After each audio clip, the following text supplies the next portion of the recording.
Hey, hello everyone. This is Anji. We are in the AI drop. As you know, my initials they are AI, but this show is not about me. It's about AI in general. And today I'm super excited to receive a good friend of mine. We met very recently during Google AI Accelerator program. So this is Dos, and I will try to get his family name correct. Zhussupov. Zhussupov. Zhussupov is from Cerebra AI. He's after an amazing mission, and we'll talk with him and listen more about what he has to say about what he does. So, Hey Anji, welcome, Dos. thank Nice you. to see you again. Thank you. Thank you very much for inviting me. Of course, of course. No, I really thought about getting you on this show. It's like a very, very popular show. We have millions of viewers all over the world. But when we met, so we met like 6 months ago, I think, something like that.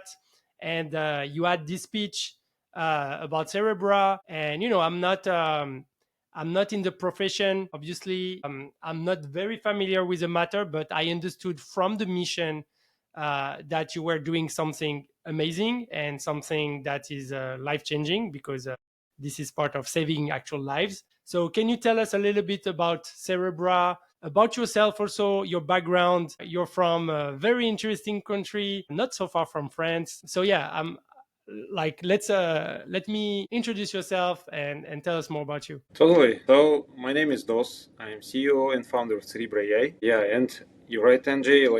We met at Google. Also, I really love what you're building at Fint because I used to be finance guy and I ended up in healthcare, and it was just random kind of like turnover. Yeah, and we'll talk about that. So I'm originally from Kazakhstan, from Central Asia, which is like between China, Russia, in the very like middle part of the Eurasian continent. So very far from California. Ended up in US through acceleration program at Stanford University. Firstly, and then I got into Stanford Medical School. So Stanford kind of moved me to US from Kazakhstan because you're right, because of our mission, because of my mission. Yeah, you can show how far we are from Yeah, Kazakhstan. I'm showing your country because people, they might not know where Kazakhstan is. So this is Tunisia, where it's my country, for like my father origin, and this huge country here is Kazakhstan. So for our Yes, yeah, people from the US who might not have a great geography background, this is a huge country, and you have borders with a lot of other country. And so I'm very interested, like, how did you land? Yeah, like in Silicon Valley, like this is crazy. Um, I'm sure there are not millions of people from Kazakhstan who end up starting or pursuing a company in Silicon Valley, because I know the company started a little bit before. yeah, totally. It's maybe because of like who we are, right? Like who Kazakhs really are. We are nomads. We used to be a nomadic country, like fully nomadic people. So we really love freedom, and we super kind of tolerant to any kind of like ethnicity, religion, anything. Like super peaceful country. In the middle of Central Asia, and like lots of nationalities, lots of people, different ethnicities, religious beliefs. They live together in very peaceful communities. So we are open minded. Maybe that like that I love kind it. of contributed me to come to US and try to pursue this crazy mission. But we have this like kind of traditions and origins, like, and I always remember that. I always remember where I'm coming from, and still I plan to go back. I don't want to move to US for good. I want to go back. I want to go back to Kazakhstan, and I want to like build like technology there actually. Okay, amazing. I love that. I love that because yeah, this is some of the dream, to bring back what you learn abroad and try to also make your country shine even more. And I'm sure there is a lot of learnings you will get in Silicon Valley that you can apply back to Absolutely. Kazakhstan. So that's amazing. So tell us like about Cerebra. I'm going to show your website a little bit as well, but like what's the like 30-second pitch, 30 seconds. Okay. So everybody knows or there if you is like, can like can do more. okay, let's do more. Okay, so basically, there is CT scan, computer tomography, amazing piece of hardware, widely accessible anywhere in the world. especially like emergency medicine, is totally dependent on computer tomography. And there is MRI scan, MR, which is like magnet, totally different technology, but super accurate, super sensitive, especially for soft tissues. And MR is kind of, like kind of Rolls Royce. CT is kind of like average kind of brand in like how to make it. It's what we find, what we find in most hospitals, most clinics. Totally, yes, it's widely accessible, but not like it's not Rolls Royce. It's never be Rolls Royce. And like the good thing is, we use technology, we use mathematical modeling, we use physics-informed neural net to make CT as powerful as MRI. And it opens lots of different possibilities for treatment, for early intervention, for accurate diagnosis, for fast diagnosis. So it's like opens huge door for really better outcomes in terms of patient outcomes, in terms of hospital economics. So it's like it's really from 0 to 1 kind of upgrade of CT scan.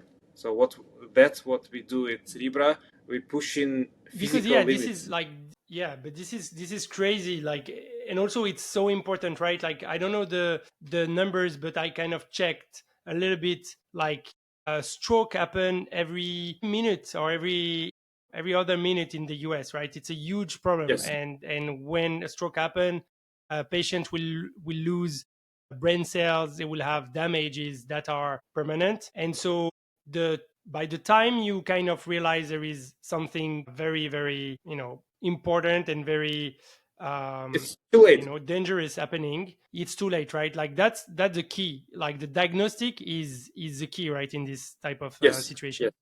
Yes, and it's not just for stroke. Like, it's a platform, so it's like it could be used for multiple type of diagnosis and diagnostic tasks. And stroke is just our first entry point to this market. Okay. So the thing is, like, by augmenting the capacity of the CT scan, you could detect other type of thing, because just you will be basically having AI augmented CT scan that are getting close to the MRI. And like MRI, I had to do some for my back, and it's always like you have to wait, you have to sometimes drive, like it's not as close as possible. And for me, I'm in a big city, but some people, they will be, even in the US, there is not a coverage that is good enough. And so, like, if you have a big population that has just 2 MRI, 3 MRI in a perimeter that is pretty small, then you have to wait, and that time can be a death sentence, because if you don't have a diagnostic, you are in trouble. Yeah, absolutely, you are correct. And the problem is global. So how did you come up to and I imagine, like, in developing countries, it should be even a worse problem.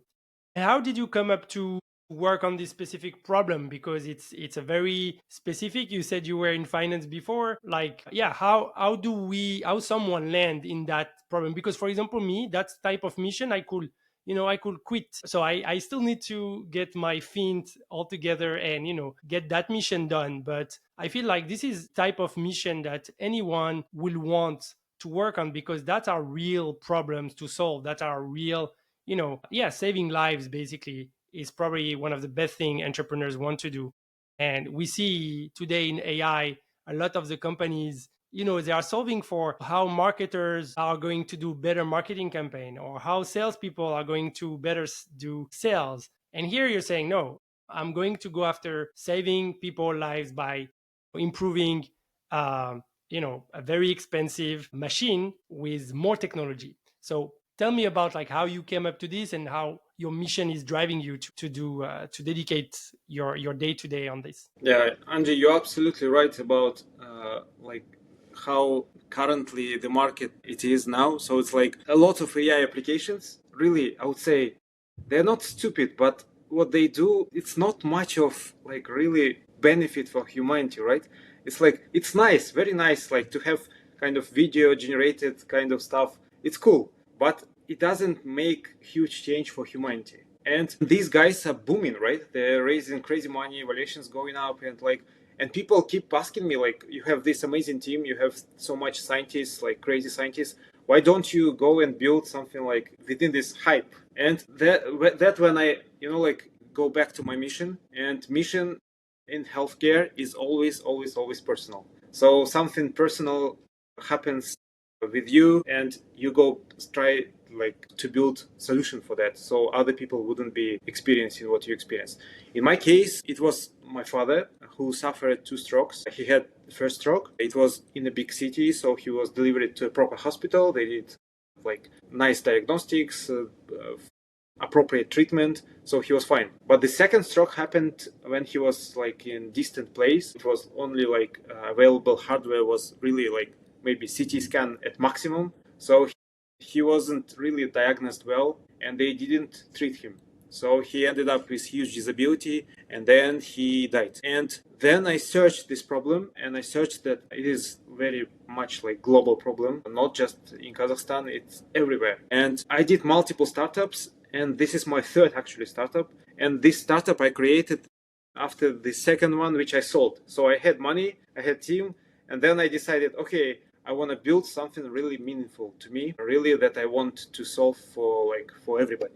I want to solve this problem globally, and that's really my mission, and that's my intention. It was back in 19 end of 2018 and beginning of 2019 when we started, and the mission up to date is very much the same. We are here to solve this problem globally. Yeah, I love it. No, thank you for sharing. And sorry, I heard the story about your father, and this is very touching because everybody could relate to, especially as an entrepreneur, when you experience, as you said, like this type of thing, then you just want to make sure there is a solution for that. And it's amazing that you took your previous experience from another company, maybe a little bit of money from previous exit, and say, okay, I'm gonna dedicate, you've been like 6 years now into that, and just dedicate your life, even though there is, as you said, a lot of shiny objects in AI, a lot of shiny innovation to do all sort of cool thing. But at the end of the day, there is this very specific mission that you're onto, and I think that's the best type of project that you can run. And it's funny because Fint, my current company, so we started it as a very personal mission as well. It was like cross-border saving account for families who are separated, like who are in diaspora setup. And of course, it was a way to give back to our families, etc. And unfortunately, like the road of the entrepreneurship drive me to kind of pivot multiple time and end up into something I love, because we're saving hours of people doing what I think stupid things, like spending time in spreadsheet, etc., which like humans should not do.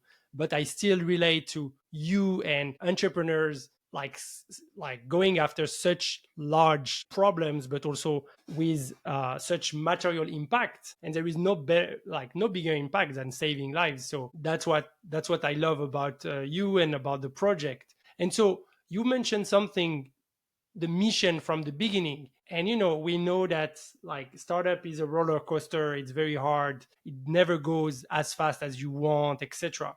So how do you continue, basically, especially with the speed of innovation in AI?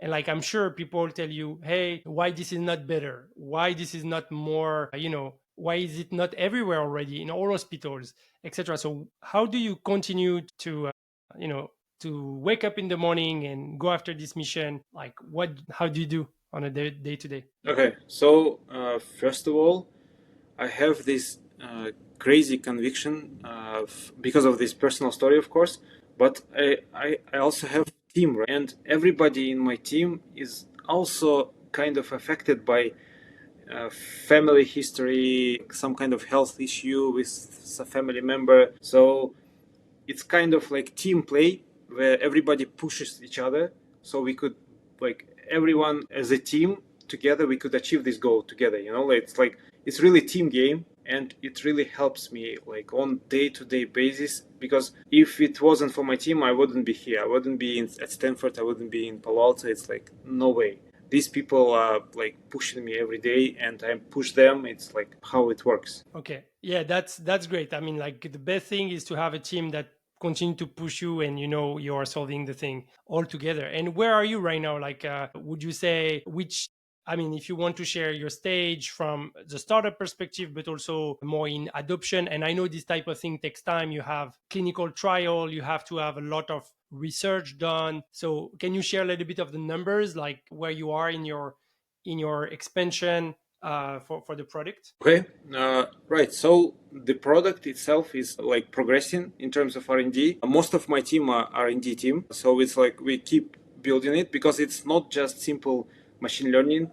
And like back before NVIDIA upgraded its like all this GPU power and GPU systems, all the computation was made on CPU. You know that, like most Mm-hmm. of the computation, except for Yep. gaming or cryptocurrency.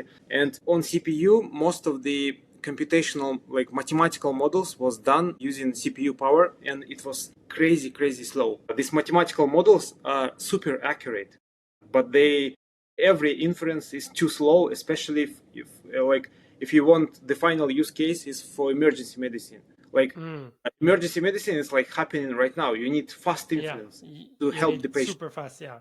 Yes, and before really upgrade from NVIDIA and this AI craze, it wasn't possible. Now, what we do at Cerebra, we use like physics, mathematical models explaining different processes in the brain, and we make them run faster using GPU power, of course, but also use ML. So we don't really compute each step; we predict each step, and then that's how we achieve super pace in terms of the each inference. And that's how we've been able to apply this technology for emergency medicine. And so it's like Okay. you now understand, right? How difficult it is, like in terms of research and like making each part to work with each other. And we started long ago. We conducted 55 clinical pilots across 5 countries in Asia, in US, in Saudi Arabia, and we gathered lots of data. So we'd feed this data to machine back. It was 200,000 patient data set,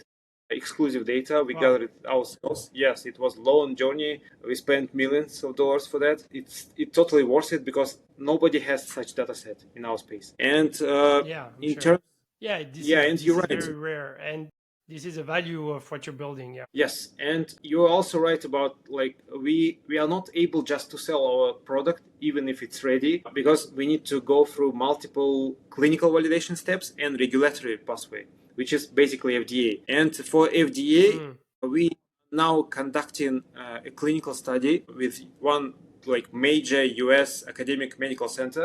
I can't use the name because it's like under NDA. Yeah, Okay. and if it goes like we plan, we're gonna be able to finish this study by beginning of next year, 26, and then we're gonna submit our first FDA application. So Okay. that's the plan. Yeah, and after That we would got be FDA amazing. approval, we're gonna sell. We're gonna sell, right? We're gonna start selling. Yeah. But now we have international sales in Kazakhstan. We just signed our first hospital to use our software commercially. Congrats. That's Yeah. amazing. I mean, it's like what is the most frustrating I can imagine is that there is all this process to get to save people, right? So, like, it must be, when you're not launching your app or your B2B software, etc., you're like, oh, yeah, I really need to send it, to ship it. I need to have users. But for you, it's like the more you wait, the more people are getting those, like time consuming diagnostic that are coming too late, or they don't have access to this, and like that's even more frustrating. So how AI, you mentioned like about the power of the GPU and how it help you to deliver the faster the diagnostic and use your models. Anything that AI has also accelerate for you, especially I know you part of the Google Accelerator, for example, you use some of the latest model. Like any other part, maybe not of the core product, but maybe to reach out to the hospitals or to find patients that want to take part of the clinical trials, etc. Like how that has that helped you so far, Okay, very good if question. any? Actually. Yeah, so you are right. After the Google acceleration, I started pushing my team to use Google's different AI solutions and products like on everyday basis. Like I'm pushing them. Like we have every week we have a call with the whole team, and I asking everyone, Yeah. are you using these tools? Are you using these tools? How like how deep are you using them, and like so on. So like I think Google in that regard really helped us to kind of upgraded us, right? Even not just for the core product and core technology, because Yeah. the core technology it was all the AI, right? But Google helped us to see broader picture how we could make us like as CEOs and founders faster. Even I started using like Gemini and other tools like on daily basis, right? And you do that. Yeah. Yeah, I do. Yeah, and I mean, like, I'm sure it's very frustrating for you because it's in the healthcare industry. We know things are going slow, like compliance, like procurement, everything goes super slow, and then you have AI that goes super fast, like too fast sometimes, right? It doesn't even think through, and like it will spit out. If you use, Gemini or ChatGPT or whatever to write an email or to write your marketing post or something, sometimes it's going to be too fast. It doesn't take time to think through. And in your space, time is important because you have to kind of get the data, you have to analyze the data, you have to have the clinical trials, you have to have those results, etc. So I'm sure it's very hard to manage the balance, the speed of AI and the slowness of the healthcare. And so in your head, like it must be very, very hard, right? Yes, you're right. Huge kind of, you're right. Like disproportion in reality. But healthcare, the issue with healthcare, it's like multi-dimensional problem. So you Mm, can't just optimize technology and like assume that the physicians will be happy. It's not how it works. Like okay. there is regulatory pathway, which is like FDA, CE mark for Europe. Every country has national kind of FDA stuff. There is also a reimbursement pathway, which is basically Okay. how you ensure that your product is not creating more cost for a hospital to use. Hmm. How you ensure that they make money using your software.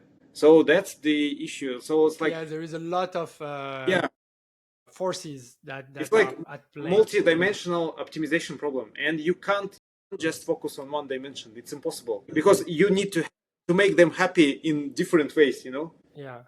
So And that's and the I, problem. I feel and I feel like this is something maybe investors are not always like, investors, they always have a thesis and they say, oh, I invest in B2B software, I invest in consumer app, I invest in, you know, this and that. And when it comes to healthcare, biotech as well, some of them, they have that thesis that they want to invest in the space because it's a big space, and also it makes feel good, right? When you're an investor and you say, hey, I invest in this company saving lives, it looks cool. But I don't know, and tell me, like, but I don't feel a lot of them understand this, what you're describing, the multi-dimensional movements that happen in healthcare, and that's why everything takes more time, etc. So would you say that that's kind of like because as a startup you need money, especially what you're doing, you need probably more money than some of the app like AI apps. So are you able to communicate that properly to investors, that it's not because it's AI and it's new that it's gonna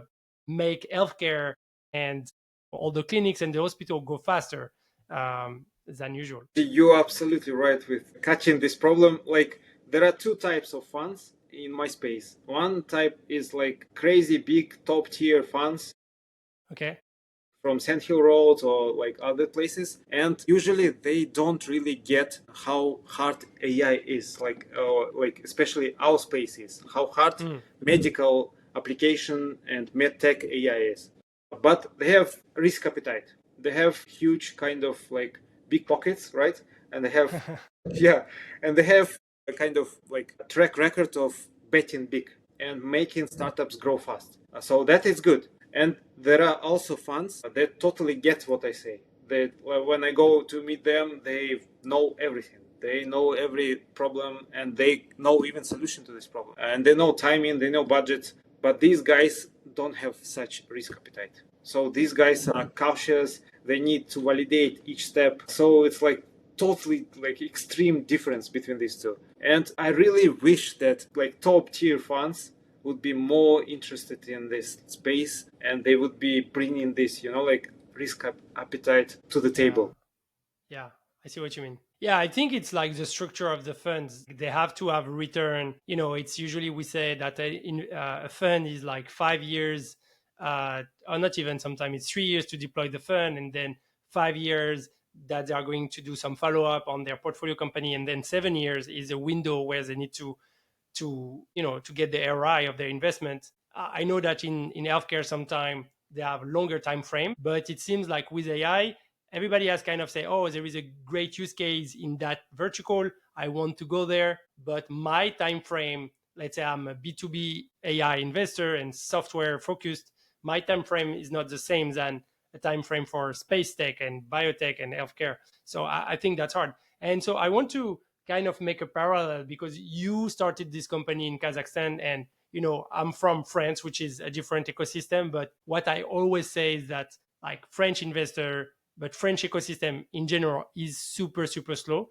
Like you will have to do 5 meetings to get to a maybe we'll go to invest. So I wonder, like you experienced in Kazakhstan with this company, with previous companies, and you moved directly in the heart of Silicon Valley. So tell me, like, how did you find that difference between the ecosystem, and how did you adapt? Because it must be a very big jump. Yes, I totally get you how France ecosystem is different from Silicon Valley and US because Kazakh, like Central Asian tech ecosystem, I would say even probably more conservative and even more slow because Mm. we started this thing before ChatGPT. And you imagine that how hard it was to raise first money. Like everyone, when I was pitching it back in 2019, I was pitching it to professional investors. Even those guys like treating me like I'm a con man, like what you build What are in you AI? doing? Yeah, yeah, Yeah, what are you doing? Is it like just different way to say about your software? Like it was like always kind of huge skepticism about what we are building, about the yeah. mission and the product. Nobody really like got us. But then suddenly we got our first investor from Singapore, and these guys believed in us. Okay. Then we got all like Central Asian fund investing in us. Then we got another one, and so it like start building. And what I see here in Silicon Valley in Bay Area, completely different picture.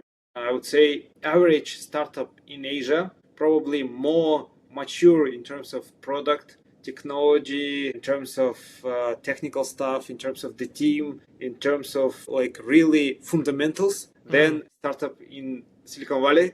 But Yeah. average startup in Silicon Valley raises like I don't know 20 10 times times more. more. Yeah, Yeah. and valued 20 times more. That's the problem. I would say maybe not just Asia, but even maybe Europe. Like investors are demanding too much from startups. Yeah, Like yeah, it's true, it's true. and I mean, even they will startups, the valuation, yeah. even startup founders, I believe they don't really that crazy. Don't really have like it's like almost delusional stuff. You know that like in US, especially in Silicon Valley, people that much delusional about their evaluation, so they really believe that they're worth it. Yeah, They don't have a product, they don't have revenue, they don't have yeah. shit, right? They just Nothing. have Yeah. wrapped of like certain LLM model, right?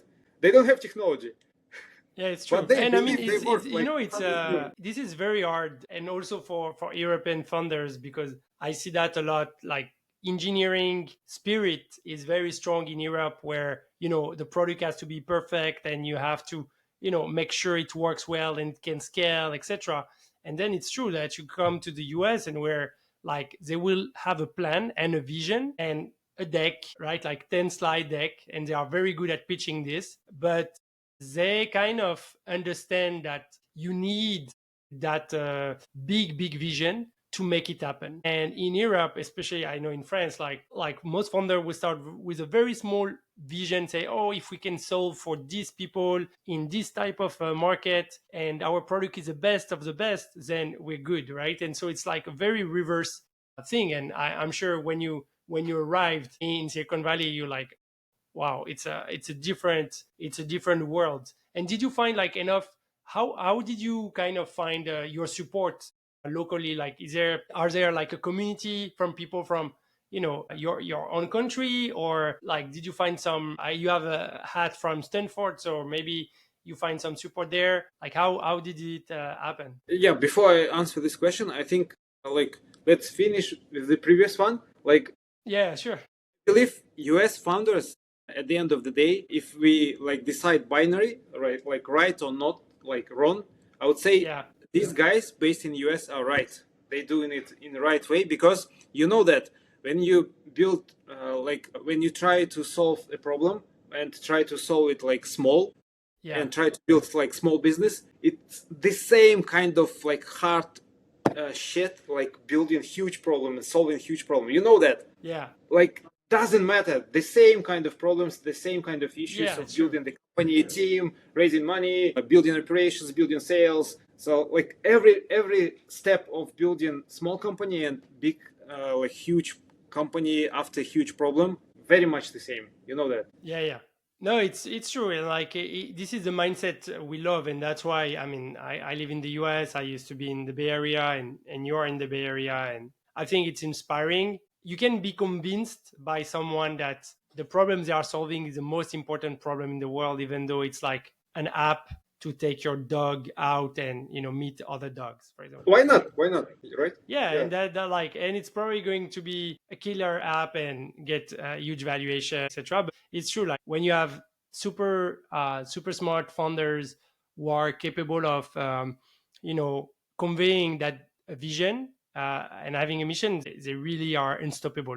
That's an impressive part of, I think, the US Silicon Valley mindset. Totally.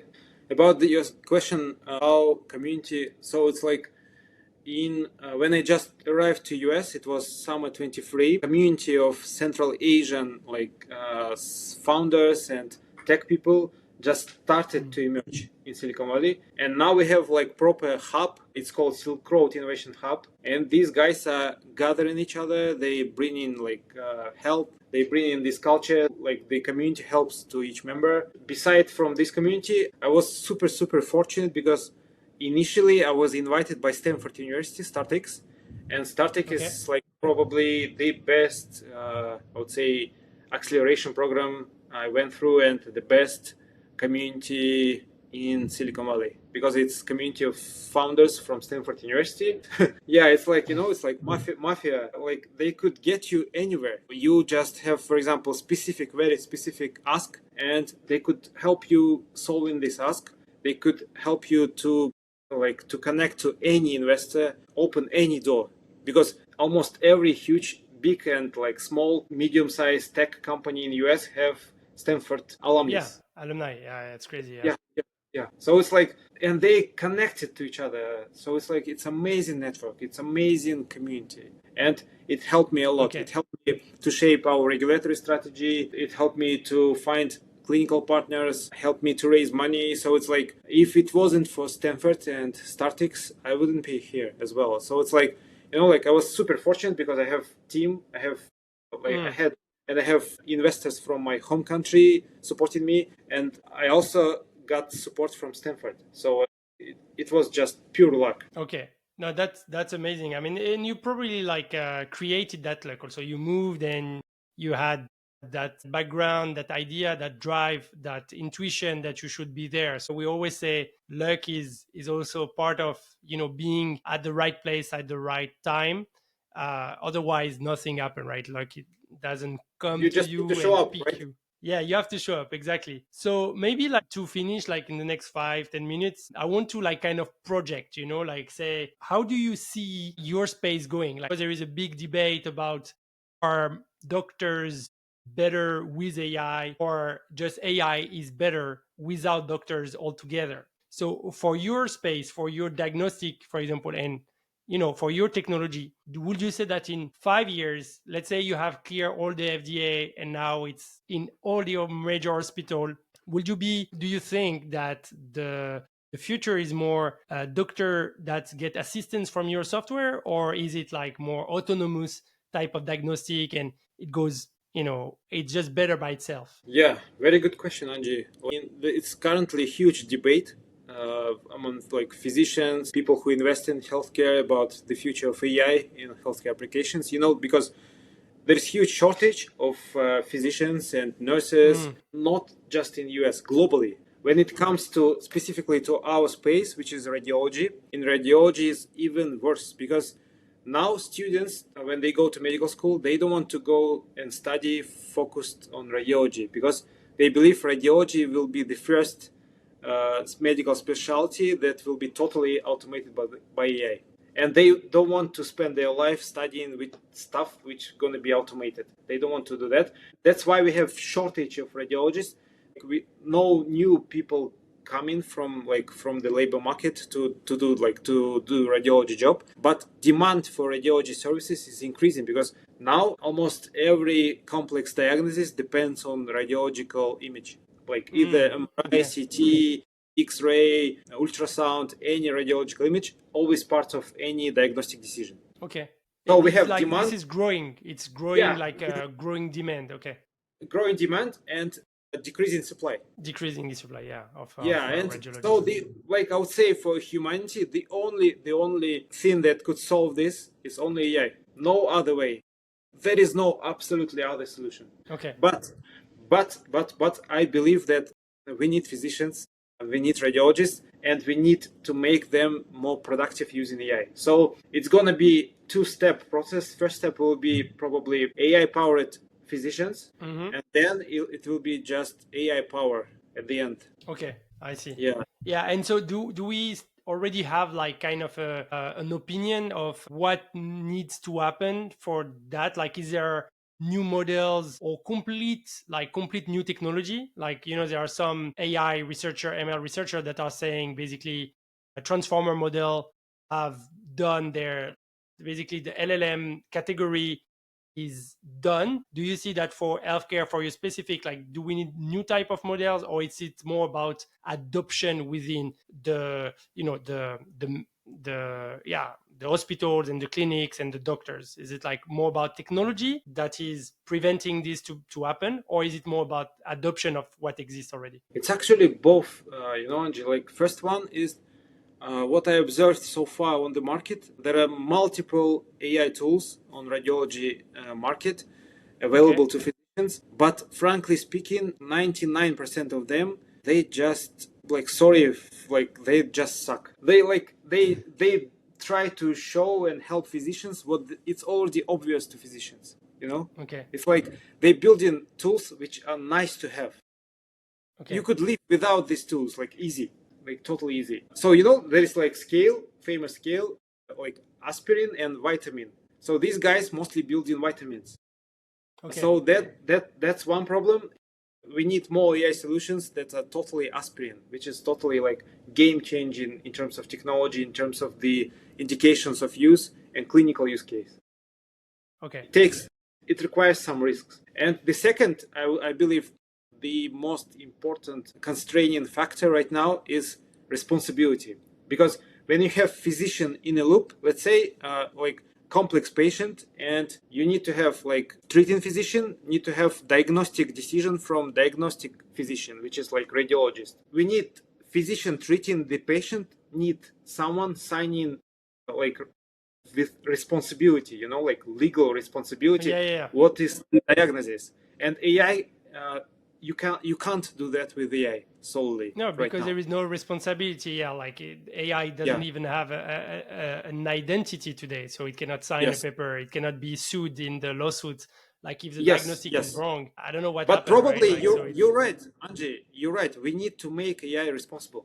That's the only way. maybe. I mean, or like, but you said that, and like, if it's your AI, so you will be responsible, right? It will be your company. So are you able to like, will you be betting like your own responsibility on your technology diagnostic? It's actually a very good question. So I have two answers. First answer is if I go to build really diagnostic solutions, I think I should be responsible for diagnosis, like Okay. as a startup founder and CEO, right? Because otherwise, why am I claiming that I'm doing diagnosis? But the good news is Cerebra is not doing diagnosis. We focus on physical extraction and enhancing The like the data. physical features from the image to physician. So Yeah. physician gets more information from existing hardware, like they Yeah. would be having like Rolls Royce type of Yeah. Yeah. hardware. You augment the machine Yeah, yeah, to yeah. give them So more data to work with. Yeah. yeah, so that's what we do. Like we upgrade Yeah. physics. Yeah, yeah. Which is good. So I want to play like a short thing. Like you have to pick one of the answer, and so you cannot I mean, you can explain very shortly, but we'll try to do it quick. So if you had like to bet your life today with MRI or CT scan augmented with Cerebra, where do you go? Of course, CT scan with Cerebra. Come on. Yeah, okay. No, that's that's commitment. That means like you believe in your product. That's what I want to hear. If you have the choice between getting FDA clearance like overnight, tomorrow you wake up and there is FDA clearance, or you have 1,000 hospitals outside of the US, they start using Cerebra. What And do you pay pick? in paying for that? Sorry? Yeah, yeah, of course they will pay. Of course, like paying customers. Outside the US then, Yeah, yeah, you yeah. mean? Okay. Which means like so the question is kind of understanding how important the US market is for you. I'm sure it's very, very important. It's super important, yes. But yeah. But like the momentum coming from paying customers will help us to take more technological risk and scientific risk in the US. Okay. Yeah, makes sense. So now one that is very hard. You have to remove or you have to like remove completely a job between the radiologist, the regulators, the one that will approve the FDA and stuff like that, and the investors. Would Like, what do you mean by removing the job? like so basically they are not in the picture anymore, like they I mean you get, for example, if you remove investors, you don't get the money. If you don't like if you remove the regulators, you remove basically the compliance part of your job, and if you remove the radiologists, you remove the end users. So I know it's Well, like that's hard. you That's need hard. you need all of it, but like trying to play devil advocate Okay, to see okay, that's hard. I think in this case, it's today, probably, right?